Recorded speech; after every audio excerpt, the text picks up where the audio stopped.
तो अभी फ़िलहाल हम एक शूट कर रहे हैं जिसमें अगर आपका कैरावैन का बजट नहीं है, आपके पास सिर्फ 15,000 रुपये का बजट है, तो उसमें भी आप किस तरीके से कौन कौन से इक्विपमेंट लेके एक कंफर्टेबल आउटडोर एनवायरनमेंट अपने लिए क्रिएट कर सकते हैं। हाउएवर इस वीडियो को बनाते बनाते मुझे ध्यान आया कि मैंने आपको प्रॉमिस किया था कि मैं एक 12 वोल्ट वर्सेस 24 वोल्ट के सिस्टम का वीडियो बनाऊंगा। कुछ याद आया? ये वाला वीडियो है वो।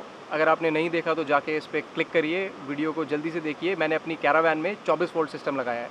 तो आज मैं आपको अपना प्रॉमिस पूरा करने आया हूँ। मैं आपको बताऊँगा कि 24 volt system versus 12 volt system, इनके प्रोज़ और कॉन्स क्या क्या है।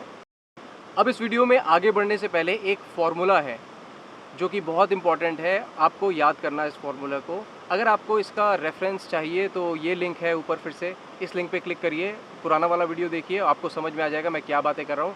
बहरहाल ये फार्मूला है watt equal to amps into volts, W equal to VA, volts into ampere.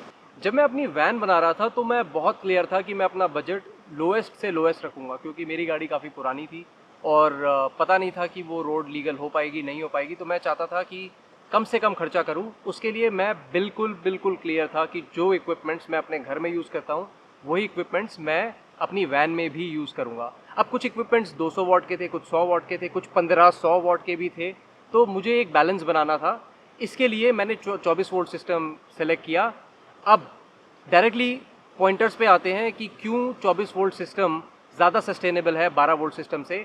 Number 1, 24 volt system को बिल्ड करने की कॉस्ट हमेशा कम होती है। What? अब आप मुझसे पूछेंगे ये सस्ता कैसे पड़ता है? तो करंट फ्लो करता है वायर्स के थ्रू, जो कि कॉपर की होती है, और कॉपर की वायर्स बहुत एक्सपेंसिव होती हैं।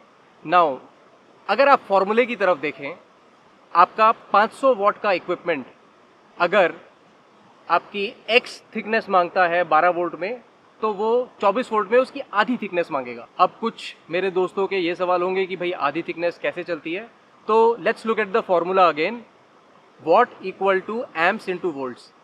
अगर लेट्स अज्यूम आपने 500 वॉट का इक्विपमेंट चलाना है और आप 12 वोल्ट सिस्टम पे चलाना चाहते हैं, तो आपको लगभग 82 एम्पेयर का करंट अपनी वायर्स के थ्रू दौड़ाना होगा।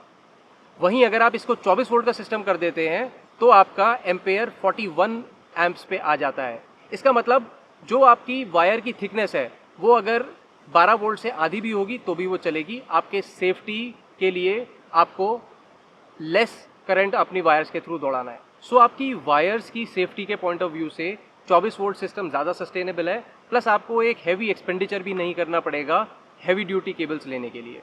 नंबर 2, जो कि इससे कनेक्टेड ही है, अगर आप सोलर पैनल यूज़ कर रहे हैं तो आपका सोलर चार्ज कंट्रोलर भी महंगा हो जाता है जब आप 12 वोल्ट सिस्टम में जाते हैं।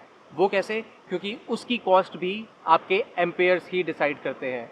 Higher the ampere higher the cost, lower the ampere lower the cost. तो हमें ये पता चला कि अगर हम 24 वोल्ट सिस्टम लेते हैं तो हमारी जो वायर्स हैं वो सस्ती आएंगी और सोलर चार्ज कंट्रोलर वो भी सस्ता आएगा। पॉइंट नंबर 2 है, जो आप एक इन्वर्टर लेते हैं जिससे आप DC से AC में कन्वर्ट करते हैं, वो इन्वर्टर की कॉस्ट लगभग 12 वोल्ट और 24 वोल्ट के सिस्टम में सिमिलर ही होती है। तो ये वाला पॉइंट दोनों में टाई है। अब सारे के सारे लोग DC से AC में कन्वर्जन नहीं करेंगे, कुछ लोग DC से DC ही यूज़ करेंगे एनर्जी लॉस को बचाने के लिए। उन लोगों के लिए अगर आपके पास 12 वोल्ट के सिस्टम्स हैं अपने कैरावैन में या अपने ओवरलैंडर में, तो आप एक बहुत ही सस्ता 1000-1500 रुपये का स्टेप डाउन कन्वर्टर खरीद सकते हैं, जो आसानी से 24 वोल्ट से आपको 12 वोल्ट में कन्वर्ट करके करंट दे देगा। तो ये वाली प्रॉब्लम भी आपकी सॉल्व हो जाती है।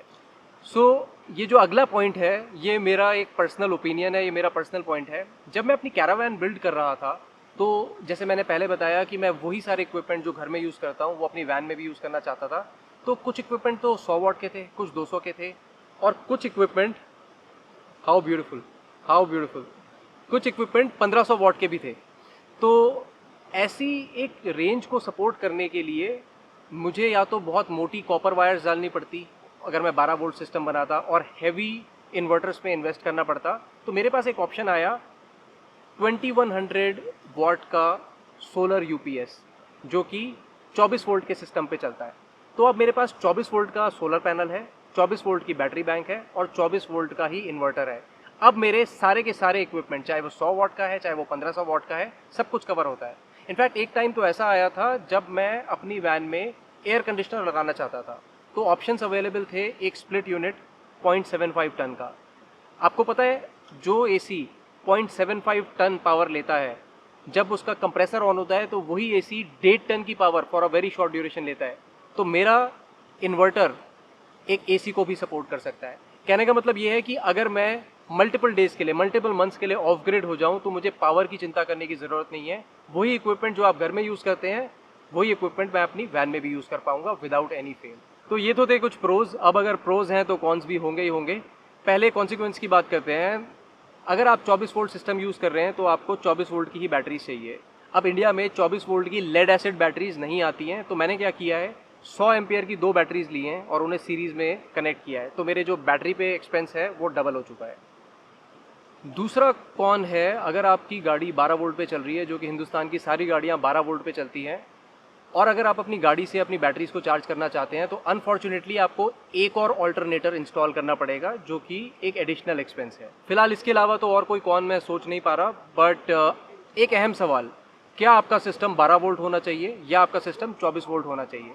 तो मेरा जवाब है, अगर आप एक छोटे ओवरलैंडर हैं, 1 हफ्ते के लिए, 1.5 हफ्ते के लिए आप ओवरलैंडिंग करते हैं और आपको बहुत ज़्यादा पावर की रिक्वायरमेंट नहीं है, तो मैं आपको सजेस्ट करूँगा आप 12 वोल्ट सिस्टम लें। एंड अगर आप एक बड़ी वैन बिल्ड कर रहे हैं, काफ़ी टाइम तक ऑफ ग्रिड रहना चाहते हैं, और अगर आपका पूरा का पूरा सिस्टम सोलर से चल रहा है, तो मैं आपको रेकमेंड करूंगा कि आप 24 वोल्ट का सिस्टम बिल्ड करें, वो आपको सस्ता पड़ेगा।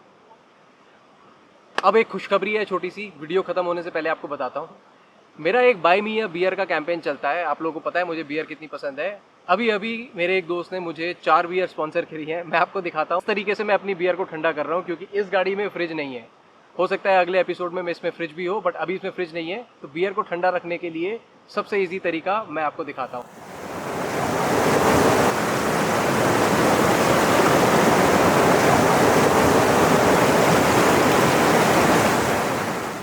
And please continue buying me beers, because अब मेरी टीम साइज़ भी बड़ा हो गया है और हम लोग सारे बियर पीते हैं।